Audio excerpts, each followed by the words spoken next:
সারা দিন ঘোরাঘুরি করার পর রাতে এমন একটা জিনিস হলো, আমি এটা একদমই ভাবিনি, যেটা কোনো দিনই হয়নি। তো ভিডিওটা শেষ পর্যন্ত দেখতে থাকো। আজকে সকালটা শুরু হয়েছিল খুব সাধারণভাবে। ঘুম থেকে উঠেই নিজেই চা বানালাম এবং বাড়ির সবাইকে দিলাম।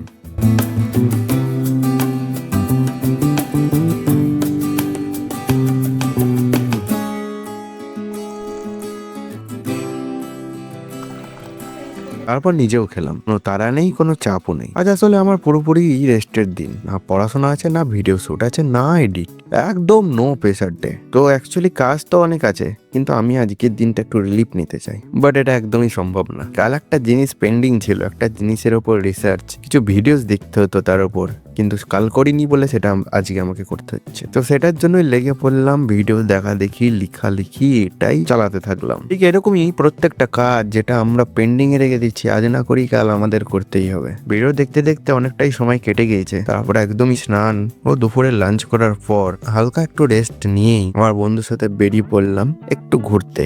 একটু গঙ্গার ধারের দিকে যাব, সেখানকার শান্ত পরিবেশে একটু মনটাকে আরো ফ্রেশ করব।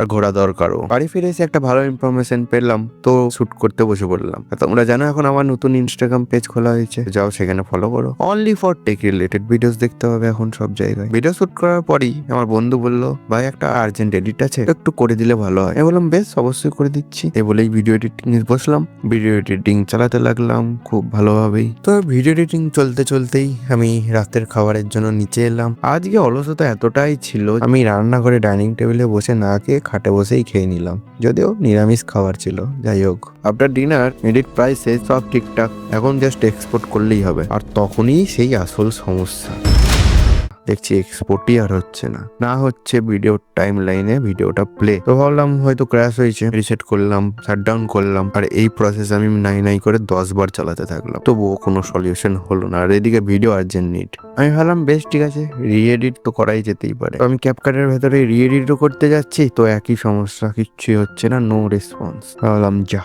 সবই গেল। তো এরকম এরর আগে কোনোদিন হয়নি। হয়েছে অনেক রকমই, ল্যাগ হয়েছে, অন্যভাবে ক্র্যাশ হয়েছে, কিন্তু এইরকম এরর হয়নি। তো সমস্ত কিছু আমি খুঁটিনাটি দেখতে দেখতেও সময় অনেকটাই ঘনিয়ে এসেছে। তখন বন্ধুকে বললাম, বন্ধু যে আর কিছু হবে না, তো ভিডিওটা তুই এডিট করে নে। এ কারণে ওকে আমি হ্যান্ড ওভার করলাম আরো তাড়াতাড়ি, কারণ ভিডিওটাও তাড়াতাড়ি ছাড়বে, ওর আরো কাজ আছে। আমি যদি টাইমে না বলি, যদি ওকেই করতে হয়, তাহলে কিন্তু ও কিন্তু টাইমে হেরফের হয়ে যাবে। তার জন্য আমি রিস্ক নিলাম না, আমি ঘুমিয়ে গেলাম। তো এইভাবেই আমি আজকের দিনটা কাটালাম। তারপর এটাই ভাবলাম, পরের দিন ঘুম থেকে ওঠার পর যদি কিছু সলিউশন বা কিছু ঠিক করতে পারি, তবেই আমি ব্লগটা এডিট করতে পারবো। সেটাও অবশ্যই সাকসেস হয়েছে বলেই তোমরা এই ব্লগটা দেখতে পারছো। তাই হোপ সো খুব ভালো লেগেছে তোমাদের পুরো কাহিনীটা। তো সাবস্ক্রাইব করো আরো মজার মজার ব্লগ দেখতে হলে। তো চলো, দেখা হচ্ছে অন্য কোনো ব্লগে।